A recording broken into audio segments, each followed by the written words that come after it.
hardly the right person to begin off these proceedings, but I happen to be, by a stroke of luck, one among the first people who Habib designed a home for.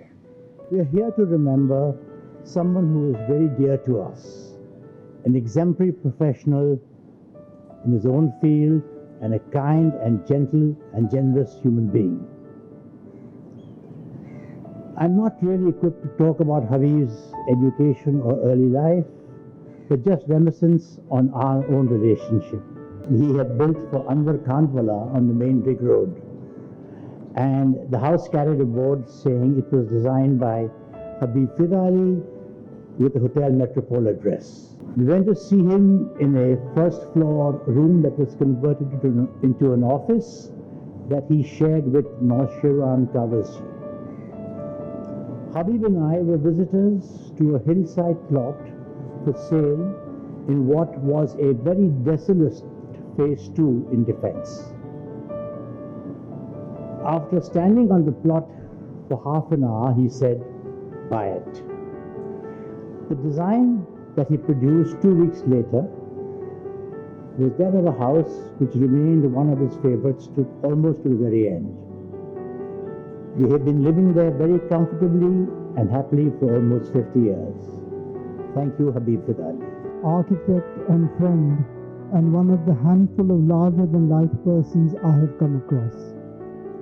I got to know him when he introduced himself to me with that disarming twinkle in his eye at the Cuban embassy almost 65 years ago, in the halcyon days when Karachi was still the capital of Pakistan and the diplomats resided in Karachi. Some tram cars were still running at the time, and horse-drawn Victorias clip-clopped down the roads. It was at that time that we got to know each other. Clifton Beach was an unpolluted strip by the sea, and not what it is today. That was when Karachi was a desirable city like Saigon, Singapore, Bombay, and Cairo, for residents and visitors alike. That's when I got to know Habib.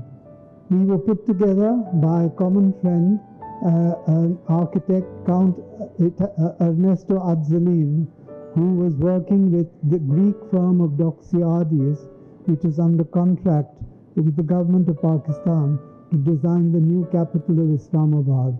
It is since then that I have known Habib and always look forward to each new meeting whenever we met. Now, I can't say that all that I've learned about architecture I learned from Habib, but I did learn a great deal from him about the various modernist luminaries who have affected his work. People like Louis Kahn, Le Corbusier, the designer of Chandigarh, Walter Gropius, Mies van der Rohe, and even the great Frank Lloyd, not to mention the seer of Sri Lanka, Geoffrey Bauer, nor Tadeo Ando of Japan, or Luis Barragan of Mexico. Now all these names I came to know because of Habib. Somehow Habib synthesized all their influences with a sort of inborn subcontinental classicism which was in him to emerge as what his peers called a pragmatic realist, modernist rather. So that was my friend Habib. Now, I'm not going to talk about his architecture because enough is known about that, and his works dot the landscape in Karachi, Lahore, Bangladesh, London and Dubai. But I'm going to talk more about the man and some of the deeds for which he is known. Now, as far as I can recall, there were 6 distinct facets to his personality, reminiscent of a prism. There was a Habib rooted within a family comprising elders, contemporaries, and younger persons. He correlated with most of them, never losing sight of where he had come from or to whom he belonged. He was their pillar of strength, and ultimately he extended himself to encompass them all as a benevolent godfather. Then there is Habib, the member of the Bori community, highlighting its best traditional goodnesses, but non-sparing of its shortcomings. This was also an aspect of his personality he was proud of. Then there is Habib the architect, an uncompromising blend of professional aestheticism, who dealt fairly and squarely with all his clients and the works he did for them, leaving his indelible mark on each of the works as if to say, made by Habib. There was then Habib, the employer of a team of architects, draftsmen, skilled craftsmen, artisans and office workers, functioning in premises adjacent to where he lived, rather like a Renaissance master and his workshop. After that comes Habib, the collector, whose eye lighted upon objects of rare beauty from far and wide, which he brought to life in the sanctuary of his home. And here I will read from the speech I gave at the launch of his book some years earlier. Habib's home is an amalgam of architectural extraordinariness. It is the space within which he exists, works and entertains. It is a 19th century British colonial double-storied structure set amidst front and side garden sections and a large backyard, which is bordered on its north and south boundaries by a row of outhouses that served in earlier times as quarters for the household staff and now houses its offices. Several features, such as the terracotta-lined roof of the house, load-bearing sandstone walls, arched doors, windows, alcoves, fireplaces and verandas, teak floors, and a two-tiered wooden staircase are found on the premises, in counterpoint to Habib's unabashed modernism. Yet he remodeled the house in a manner and style that can only be called Habibian. He has created divisions, niches, and living spaces within the large high-ceilinged rooms and verandas without knocking down walls or adding partitions to the usual structure. He has achieved this by skillful modulation of light and shade in the interiors, carefully considered placement of contemporary furniture, and of items selected from his varied collection of antiques and objets d'art, and also by the widespread use of pristine white color. The result is a highly successful synthesis of modernism and traditionalism. This was his home, a place for entertainment and a three-dimensional backdrop for his unique art collection and for the man himself. While he exuded the architect's credo from all aspects of his being, from belief to practice, from lifestyle to ethic, from personal associations to entertainment, he was essentially the architect as a man who enjoyed life, designed at will, entertained stylishly, an inveterate traveler till the end, having important and less important friends worldwide, who was loved for his persona and applauded for his work at home and abroad. He shared the good things in life with those around him. There was none other like him.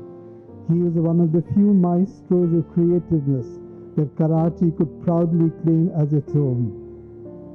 The last facet of this prism is the friend, who is recalled lovingly by some of the international luminaries mentioned above, as much as he is by his card-playing cronies and social buddies here and abroad, and humbler folk like Zora of Chokandi, where he would drop in for the occasional cup of cha, and fuddy-duddies like myself, whom he would rouse from the doom and gloom of declining years by calling out, "Come with me, we're going to the new exhibition at Canvas," or "Let's go to Newplex, I have 2 tickets for the new movie," or Come on, chalo, we're going to a char koi dhabba off the national highway for some really bori khana. He remained humble despite his celebrity status.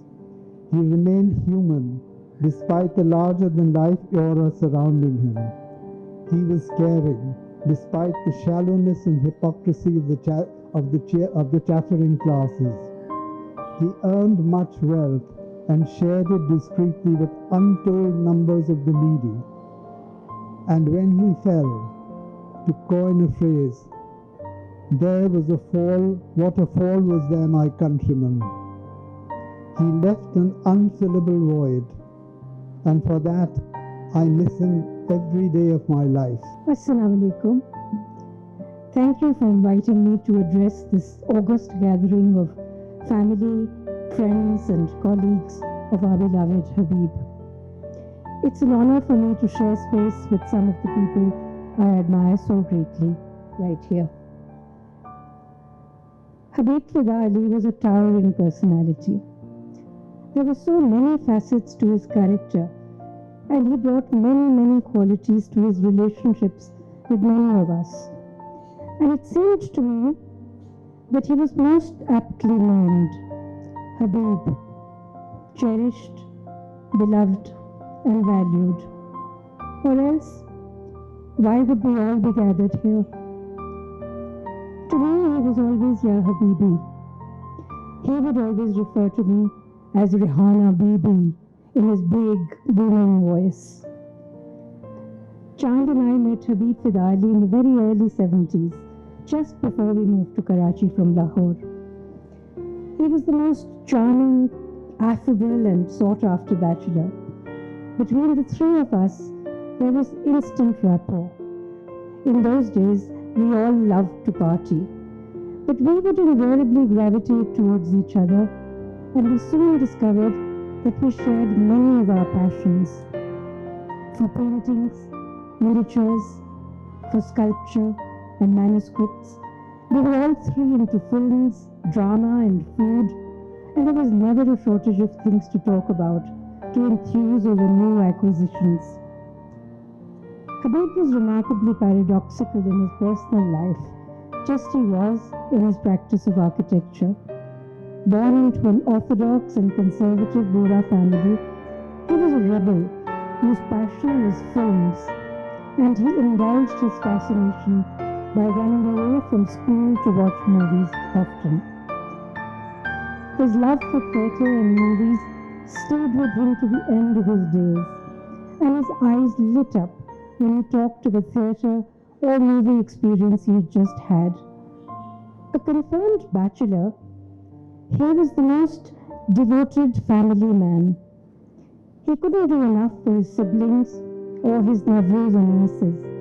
He designed, built, and gifted them wonderful homes.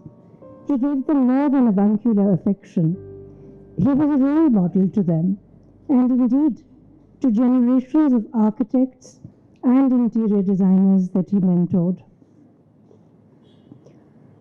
Habib brought integrity to all aspects of his persona. He was impeccably uncluttered in his own home and in his architectural practice as well, whether for private or public spaces. The iconic Shell House is an example of his starkly simple, linear, and minimalist narrative. So it was with the homes he designed. There was a place for everything, and I managed to strike terror in his heart whenever I insisted on extra storage or an extra powder room. It exasperated him that my husband and I could not part with paintings, sculpture, HYs, all lovingly collected. He had the discipline to occasionally clean house, as it were, and to send away treasures he felt he had outgrown. His minimalism was something that my husband Chand and I admired. Often, one great painting would adorn a whole magnificent room, beautifully lit. Perhaps two pieces of sculpture in another part of a room balanced it in perfect symmetry. We would gasp in admiration that in our own home we would mount paintings upon paintings a jumble of eclectic objects that assailed the senses. He couldn't bear it. We made a pact, on his insistence, that when we completed our home, that for the first 6 months he would hang the paintings. We gave in, with apprehension and misgivings, because he was so proprietary about the house. It was really his as much as ours. Eventually, when we started to unpack all the goodies, as he called them, he relented. Our small sitting room overlooking the veranda and the pool became his favorite hiding space, where he would sit and contemplate the pitchwise and look at the staircase that gave him so much satisfaction. He would laugh and threaten me that 50 new homes in Karachi would have similar staircases. Habib loved the portraits that my husband painted of him. One hangs in his private little sitting room near the dining table, where he would retire every day for lunch precisely at 1:15 p.m. with his favorite nephew and colleague Adil. It is one of the shawl series and was painted for Habib's birthday. He loved gifts, to give as much as to receive. On several of Chand's birthdays, he gave him stunning miniatures of courtesans from the Awadh school. One of my favorite memories of the building of our home was when I told him that we had decided that the doorway to our home had to be special, and we had decided to commission eminent sculptor Adila Suleiman to design it. Habib was like a child, agog with excitement, contractor on hand, master carpenter in attendance, awaiting Adina's arrival. He enjoyed the experience of doing novel things in the build. He never forgot my brief when we started talking about demolishing the old house and rebuilding from scratch. I said to him, "Ya Habibi, please don't give us a grand house, or, God forbid, a grandiose one." And he replied, "But it has to make one go wow." We had quarrels, like when I insisted on putting in solar panels, or when I declared we had to recycle grey water. He agreed, reluctantly, but was the first to appreciate that this was the way to go in the future. He understood that I wanted to leave as small a footprint on the planet as possible. Hugging me in his usual manner, he said, "You see, I'm still learning." He told me casually one day that he found a photographer that he wanted to bring over, and that it would have to be in the early morning light. They came, they photographed, and on Friday, 9th December, I received a package from him addressed to Dear Rahana and Shakil, yours, Habib. Inside were a collection of photographs so beautiful, I wanted to weep. I called him, but he was busy, and just confirmed that he was coming to lunch on Sunday, 11th December. It was Chand's birthday, and uncharacteristic for me to throw a bash with about 50 of our close friends and family. Habib came, most excited about discussing the pictures, and I said, "No, Habibi, let's savor them when the three of us are alone." It wasn't to be. On the night of 13th December, he had a fall, triggering a stroke, or perhaps a stroke triggering a fall. He went into a coma from which he never woke. He left us on 7th January, and Chand and I never had the opportunity to say thank you for the magnificent final gift of the pictures. Thank you for our home, for the auctions we enjoyed together, the meals we partook, the bread we broke together, the catalogues and books we shared, the triumphs and the tragedies we entrusted to each other. Thank you for the privilege of allowing Chand and I to be counted among your loved ones. Thank you for your patience. I think it was 1985 when I joined Habib Fidali. I had graduated from UT Austin, Texas that year. But in 1983, due to a heart attack, my father had passed away. He was only 56 at that time, and his death was like really took the family by surprised because he was absolutely fine. I had not graduated from Pakistan, didn't know many people in the architectural circle, and just came back. And one of the best things which happened, I was offered a job by Mr. Habib Fidali. So that's where it all began in 1985. And I found that fatherly figure in Mr. Habib Fidali. He was my guru, he was the mentor. And I've acknowledged this in the past several times, and I would really like to bring it to record, that I do feel that whatever I am today or wherever I am professionally in the career, it's Habib Fidali. So good, Mr. Habib Fidali. Habib Saab was an institution within his soft-hearted personality. It was all hidden in his lovely smile, and we can see that smile even today. He was a man who had an absolute clarity in his thoughts and concepts, vision. His straightforward approach made him the man we all respected, loved, and will cherish for times to come. Habib Saab inspired me, and I began to dream to become like Mr. Habib Fidali. He had an aura about him. When he spoke to people, people could listen, and he would try to convince clients this is the right way, this is the right way to do it. Didn't work, but it was just one word from Mr. Habib Fidali, and that was it. His confidence, his simplicity, which came through as this husky, affirmative voice, "Vashi karna hai," or "Theek hai, isna karna." So it was just beautiful, just working with him. It was just something to cherish, which I still do.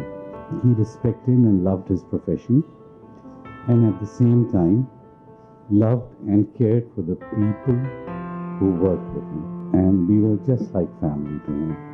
And I think a lot of my colleagues from those days are here. In their good times and bad times, Habib Saab was there with them. और मतलब ये ना उनका एक statement होता है, मेरे पास नहीं आएंगे तो और किसके पास है? So that was Habib Saab. It was just superb. So this 25-year-old young guy comes into Habib Saab's office, and he gives me a responsibility to design one of the most prestigious jobs, Lahore University of Management Sciences. And that sheer confidence of Mr. Habib, putting into this young graduate, it was a difficult one, but it had just gotten 100% of me for that project just because of the trust he had put into us. So that was also a very special quality of about Habib Saab, that he trusted his people, and he would give, full freedom, but at the same time, keep an eye on us. Another something which I always remember, that we traveled quite a lot for the university and some other projects. He would never introduce us as that he works for me or he's my employee or he's my fellow architect or he's my fellow colleague or something like that, which was again so magnanimous for the person, and we were like, I was young and I was nowhere close to anywhere he was, but never introduced us as an employee or somebody working for him, never. Presentations, may it be to the Prime Ministers, may it be to the American ambassadors, Mr. Babar Ali of LUMS, he took us along, we were part of it. As a matter of fact, he would make me do it, so just to encourage us, let us have that confidence to speak in front of the high-profile clients, बंदा ऐसी परेशान हो जाता हाथ पे फूलने लगते हैं just to give that kind of a presentation. But I think that was Habib Saab. I think वही सारी चीज़ें थी जो आज हमें शायद इस मकाम पे ला सकी. His humility, humbleness, could peep out through his strong personality always. In personal life, a lot of times he gave me some very good advices, and as mentioned earlier, my mother used to depend on him. Like if there were things I was planning to do, he said, "नहीं तुम जरा Habib Saab से पहले पूछ लो." So it was to that extent that it was always Habib Saab had to guide me which direction to take. It was very difficult to resign from his office, and he just couldn't find an opportunity because every time you had an excuse, he would come up with, I think he never fired anybody, if I'm not wrong. He never fired anybody from his office. So he was that kind of a person. So लोग अगर गए अपनी मर्जी से गए, उन्होंने किसी को नहीं निकाला. अभी भी मैं इस वक्त थोड़ा उनके ऑफिस में अंदर गया था। हबीब साहब का एक स्टाइल था, एक उनकी शार्प HB की पेंसिल्स होती थी, वो उनके साथ एक मग में पड़ी होती थी और आज भी पड़ी हुई हैं, as sharp as they used to be. I do the same, I have the same pencil sitting next to me, same A4 sheets, and believe me, every time I lift that paper, I think of him. You know? So I can't tell you how much of an influence he is and he's been. बाकी बहुत सारी चीज़ें मैंने सिखाई और over and over सिखाई, और I hope कुछ थोड़ा बहुत हम सीख भी होंगे। बहुत सारे आर्किटेक्ट्स मेरे सीनियर्स बैठे हैं, तो मैं कुछ ज़्यादा उनकी ग्रेड और सिमेट्री और बैलेंस और फंक्शनैलिटी और स्केल में इसको सिंप्लीफाई कर दूँगा मत करूँगा। चलो, एक बड़ा कॉन्स्टेंट मकसूद अलवी हमारे साथ होते थे अभी फिलहाल में, और फिर Hasnain Lotia was trying to take another angle, and वो जस्ट पूरी रात मेहनत करने के बाद वो just tone it down and just simplify everything. Definitely a man of principles, one of the biggest things I think I have learned from him, brilliant architect, और उसी की वजह से I think today he has that reputation and acknowledgement that we are all here and remembering him. Habib Fadali, a man who knew how to respect. I mean, he knew how to respect people, and that's, I think, what got him to how to be respected. So he was a very, very well respected man. I think, जब तक profession है, I think I'll definitely be carrying his legacy. Thank you. I'm not going to talk much about his architecture. I'll just quickly go through the years that I knew him. First 15 years were in total fear of the man. I mean, God, we were all shit scared of him. The next 10 years, I think I started to get to know him. And in that 10 years, the liberties that I took with him, I still sometimes think, how did he let us get away with it? I remember, I think it was 80s. We were 17 years old. We had party house. One of the parties, the next day, Architectural Digest was supposed to come and photograph the house, and we had ransacked the house. The dining room, plaster of Paris walls were broken, and he just calmly came in and he said, "Tum log kya kar rahe the? What the hell were you guys drinking over here?" And that was it. And I mean, you know, nothing after that. I mean, I think if it had been me, I would have killed somebody. But he just walked off and he said, "Go, Peter I think Peter Husley was the man. He said, "Go ahead, you know, it's okay. You can hide a little bit things over here and there." I mean, somebody had sat on the fireplace. The fireplace was totally cracked up because it was made of plaster of Paris. And he said, "It's okay, we'll manage it." So those were the years of getting to know him. Then my decision to do architecture, where Ali Naqvi was one of the men who told me, "Get out of Pakistan." I think he said, "You can never learn in his shadows over here." So he said, "Yeah, go." So told me to go, gave me that freedom. I remember at graduation, I was very excited. I told him, you know, I've got a great job at that time with Gensler, which is a great firm now also. But I told him, Gensler has offered me a job. He said, "Rubbish. You take 2 months, travel, do whatever the hell you want, get back to Karachi and start working." And that was it. And then the 25 years after that were, you know, he was never a boss, to be honest. I mean, he was always a mentor, as Ali Bhai said, learning with him, understanding him.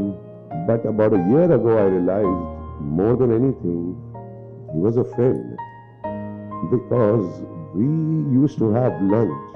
I had lunch with him for 25 years, every day, 5 days a week. The day I missed lunch, boy, I mean, I could have messed up a project. I wasn't in that much trouble, but you could not miss lunch. I mean, I remember we were at presentations and they would say, you know, "We have lunch later." No. Lunch main ghar jaake karunga, you know, and literally 1:15, as Chuni auntie said, 1:15, home and having lunch. So that was his, and those lunches for 25 years, he was a friend. We talked about everything. Chuni auntie's staircase, I still remember. Zid kare ja rahi hai, but at the end acknowledged that it wasn't that bad. Many other things. I mean, you know, I still remember Tawfiq uncle's house saying, "इतने साल हो गए, अभी तक देखो उसने कुछ change नहीं किया है." उसको समझ आती है, बाकी जिनको समझ नहीं आती है वो तोड़ते फोड़ते रहते हैं. You know, and every project, every client, his friends, everything.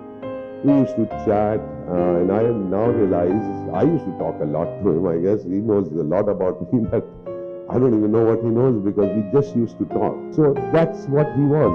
He was a great man because he would listen to you, he would guide you, he would advise you. And honestly, I don't remember, maybe once or twice he must have gotten upset at something. Other than that, no matter what it was always something, yeah, we'll take care of it, don't worry. So that was him. And I think the testament is our office, the people that we have. There are people there, Kalam Saab, 51 years with him, still here. Many others, 35, 40, Mansoor Bhai, Maqsood Bhai is back with us. I can take all the names, but I think 50% of the office, 30 plus years. So that was the amazing part. And I'm glad we are having this today because another part of him was his home. His home, his office, and this space. He loved this space. And I'm glad that he got to spend his life in this place because he enjoyed it. He enjoyed entertaining his friends. I don't know how he did it, but every dinner, every party, the man would be out there for 6 hours and every single thing he had to know. I remember our weddings. My parents were least concerned about it because Mamu was there to take care of everything. And he would be meticulous about the flowers, the table covers, the chairs, and shouting and screaming. But, he got it all done. And he was always there. His friends, his family, his staff, his architecture was his life. Till the last day, he was doing his work. He loved his work. He loved his art collection. I think everybody said enough about him. We all miss him. I know the office misses him. The family misses him. That's about it. Thank you. Wow.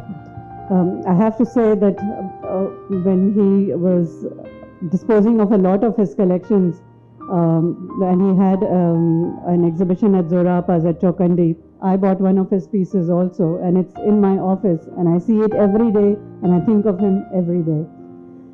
I'd now like to request Maria, the host of the evening, to please come up. Before I say my few words, I see some familiar faces who I'm very sure would like to add to this evening. If I may call Marjorie. Good evening. I'm afraid I've sort of lost my voice today, so I won't take much of your time. I've really enjoyed listening to all the wonderful things that have been said about Habib, and I miss him very much as a friend because he was very much a fun person. I remember when he initially came back from England in the 60s, and he was persuaded to start an interior decoration class for ladies at the POCC, and he agreed. So, everyone turned out very happily, and Habib showed wonderful pictures of houses and decor. And I remember one of the young women turned up with a picture of the film star Mae West's bedroom, and everything was white satin. And Habib just looked at it and said, well, all it needs is a white dog on the bed. He was full of fun. He was always full of fun and knowledge. One could have such wonderful conversations with Habib. He was an expert on stamps, on coins, on paintings, on artists. And as a collector, he was just amazing because he discovered places in the various countries that he visited that one didn't know about. But he discovered places where they sold very unusual paintings, very good paintings, and he amassed a marvelous collection. So to meet him, it was very exhilarating because he could talk about any subject one wanted to talk about, whether it was art, music, coins or stamps, anything in the world, and we would keep off politics because neither of us was interested in talking about politics. So really I miss him very much. There's no one else that one has that sort of relationship with. God bless him. I'm very happy to remember him and listen to everyone today. Thank you. I became friends with Habib about 8 years ago. My friends Akbar and Naima were working with Habib to design their home, and Naima had me tag along to a client meeting. She had a sixth sense that we'd hit it off, and she was right. What followed was one of the sweetest friendships I've ever experienced. Habib would spoil us with wonderful Bohri delicacies, his salad and souffle menu, and of course, Auntie's wonderful desserts. He'd host dinners and leave the guest list to us. He'd show us photographs of himself in his 20s, taking pride at his handsome face then, not realizing that he had become more handsome with the passage of time. He'd ask about interesting new films, but invariably, the evening would end with him reciting dialogues from Sahib, Bibi or Ghulam.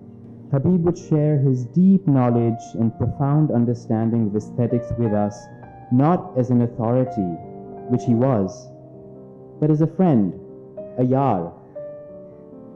Conversations would go from serious to silly to profound and back again, all in one breath. One of my own personal joys was finding ways to get Habib to giggle. What a giggle he had. His eyes would dance and his whole being would shine. He was ageless when he laughed.